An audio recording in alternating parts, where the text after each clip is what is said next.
সময়ও তৃণমূলের সরকারের সময়ও আমাদেরকে তুলে নিয়ে জেলে ভরে দেওয়া হতো, আজকেও তুলে নিয়ে জেলে ভরে দেওয়া হচ্ছে। হকারদের কাছ থেকে তাদের অধিকার যেভাবে ছিনিয়ে নেওয়া হচ্ছে তার জন্য আমরা ধিক্কার জানাচ্ছি।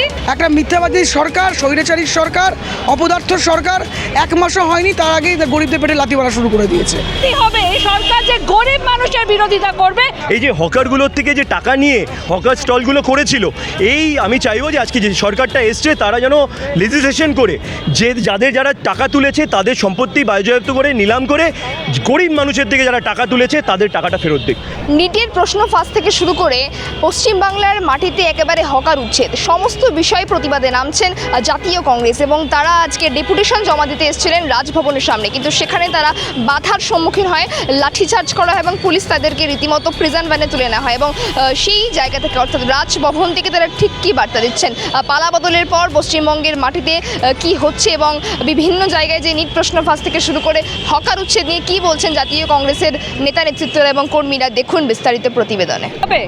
যদি কোনো অল্টারনেটিভ অ্যারেঞ্জমেন্ট না করে তাদের রিহ্যাবের কি হবে সেটা নিয়ে কোনো চিন্তা ভাবনা না করে, শিল্পের ব্যবস্থা না করে হকারদের কাছ থেকে তাদের অধিকার যেভাবে ছিনিয়ে নেওয়া হচ্ছে তার জন্য আমরা ধিক্কার জানাচ্ছি।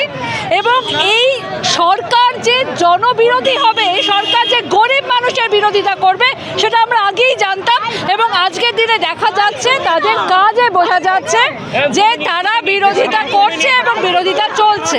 তো এই বিরোধিতার বিরুদ্ধে আমরা আজকে রাস্তায় নেমেছি এবং আমাদের এই অধিকারের লড়াই চলবে, কলকাতার রাজপথে চলবে, কলকাতার টিভি স্টুডিওর ভেতরে চলবে এবং সব জায়গায় চলবে। দেখুন এখন কথা পর্যন্ত বলতে দিচ্ছে না মিডিয়ার সামনে। তো এই অধিকারের লড়াই কিন্তু আমাদের চলতে থাকবে এবং জয় হিন্দ, বন্দে মাতরম, আমরা লড়াই চালিয়ে যাব। হ্যাঁ দেখুন আমাদের কর্মীদের আমাদেরকে দাঁড়িয়ে কথা পর্যন্ত বলতে দেওয়া হচ্ছে না। যে কোনো ডেমোক্রেসিতে গণতান্ত্রিক দেশে প্রতিবাদ করাটা আমাদের মৌলিক অধিকার। ধন্যবাদ। আমাদের প্রদেশ কংগ্রেস সভাপতি শ্রী শুভঙ্কর সরকারকে অলরেডি অ্যারেস্ট করা হয়েছে এবং সারা দেশে কন্যাকুমারী থেকে কাশ্মীর অবধি এই বিজেপির যে লড়াই চলছে তাতে জাতীয় কংগ্রেস নেতৃত্ব আগেও দিচ্ছিল এবং রাহুল গান্ধীর নেতৃত্বে এবং এখানে শুভঙ্কর সরকারের নেতৃত্বে আমরা এই লড়াই লড়াতে থাকবো।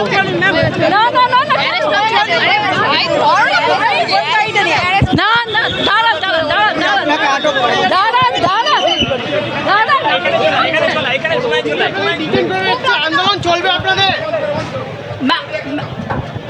অবভিয়াসলি চলবে।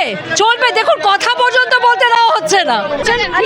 এরকম যদি কেউ আওয়াজ উঠায় আপনি এরকম করবেন?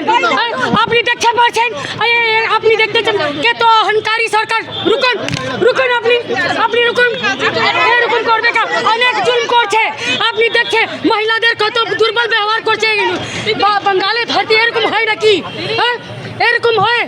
জালিম সরকার আছে, প্রশাসন জালিম, কলকাতা পুলিশ জালিম, এরকম কেউ মানুষ করে? যদি কি আপনি আন্দোলন করবেন আপনার সঙ্গে এই হবে, এই সরকার দেখাচ্ছেন। তোমরা আমাদের সঙ্গে কভার করে অনেকবারই দেখেছো যে আমরা এটা প্রথমবার এসে এখানে অ্যারেস্ট হচ্ছি না। আমরা প্রথম দিন থেকে আমাদের লড়াই, যখনই বিজেপির বিরুদ্ধে আমাদের কোনো আন্দোলন থাকতো আমরা রাজভবনে আসতাম। সেই সময়ও তৃণমূলের সরকারের সময়ও আমাদেরকে তুলে নিয়ে জেলে ভরে দেওয়া হতো, আজকেও তুলে নিয়ে জেলে ভরে দেওয়া হচ্ছে। কংগ্রেস কর্মীরা সেটাকে ভয় পায় না। কংগ্রেস কর্মীরা সত্যর জন্য, গরিব মানুষের জন্য যে আন্দোলন, গরিব স্টুডেন্টসদের জন্য যে আন্দোলনটা করার জন্য করতে হবে, কেন আমাদের নেতা রাহুল গান্ধী সেই আন্দোলন করছে, সারা দেশে কংগ্রেসের নেতৃত্ব এই আন্দোলনটা করছে। মমতা বন্দ্যোপাধ্যায় সোনিয়া গান্ধীর সঙ্গে দেখা করছেন, কি মনে হয় সর্বভারতীয় পদ পেতে চলেছেন তিনি? সূত্রের খবর, কি বলবেন? ভালো লাগছে, সত্যি কথা বলছি, ভালো লাগছে।